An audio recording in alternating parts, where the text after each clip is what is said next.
അയോധ്യയിലെ പ്രാണപ്രതിഷ്ഠാ ചടങ്ങുമായി ബന്ധപ്പെട്ട് രാജ്യത്തിന്റെ വിവിധയിടങ്ങളിൽ വിവിധ ആഘോഷ പരിപാടികളാണ് വിവിധ ഹൈന്ദവ സംഘടനകൾ നടത്തിപ്പോകുന്നത്. ഇന്നലെ ഗുജറാത്ത് മെഹസാന ജില്ലയിൽ നടന്ന ശ്രീരാമന്റെ ശോഭയാത്രയ്ക്ക് നേരെ വലിയ തോതിൽ കല്ലേറ് നടന്നിരിക്കുന്നു. സ്ഥലത്ത് സംഘർഷാവസ്ഥ നിലനിൽക്കുന്നു എന്ന് തന്നെയാണ് പുറത്തുവരുന്ന പുതിയ വാർത്ത.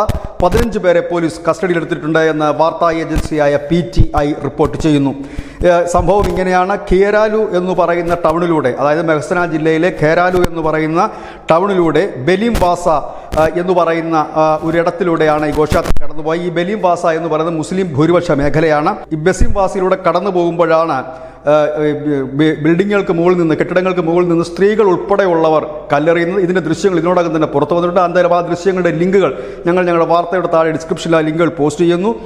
ഇതിൻ്റെ വാർത്ത ആദ്യമായി ടെലികാസ്റ്റ് ചെയ്തത് VTM ഗുജറാത്തി എന്ന് പറയുന്ന ഒരു പ്രാദേശിക ചാനലാണ്. അവരും അവരുടെ വിഷ്വൽസും ഞങ്ങളുടെ വാർത്തയുടെ താഴെ ഡിസ്ക്രിപ്ഷനിൽ പോസ്റ്റ് ചെയ്യുന്നു. ഏതായാലും വീടുകളുടെ മേൽക്കൂരയിൽ നിന്നും മറ്റുമൊക്കെ സ്ത്രീകൾ അടക്കമുള്ളവർ ഈ ഘോഷയാത്രയ്ക്ക് നേരെ കല്ലെറിയുന്ന ദൃശ്യങ്ങൾ ഈ വീഡിയോയിൽ നിന്ന് കാണാൻ പറ്റും. പിന്നീട് ഈ സ്ത്രീകൾ മാറി അവിടേക്ക് കൂടുതൽ യുവാക്കളെത്തി കല്ലെറിയുന്ന ഒരു ദൃശ്യം കാണാൻ കഴിയും. പോലീസ് ഉണ്ടായിട്ട് പോലീസ് വലിയ സുരക്ഷ ഒരുക്കി തന്നെയാണ് ഈ ഘോഷയാത്ര മുൻപോട്ട് പോയത്. പോലീസ് നോക്കി നിൽക്കെ തന്നെയാണ് ഈ കല്ലേറുണ്ടായത്.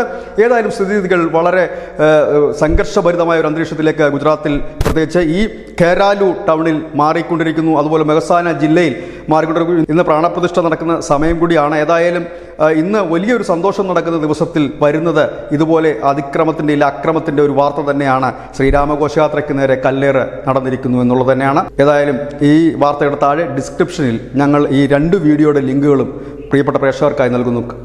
അത് പ്രേക്ഷകർക്ക് കാണാം, കണ്ട് വിലയിരുത്താൻ. ന്യൂസ് ഡെസ്ക് ന്യൂസിൻ്റെ മലയാളം.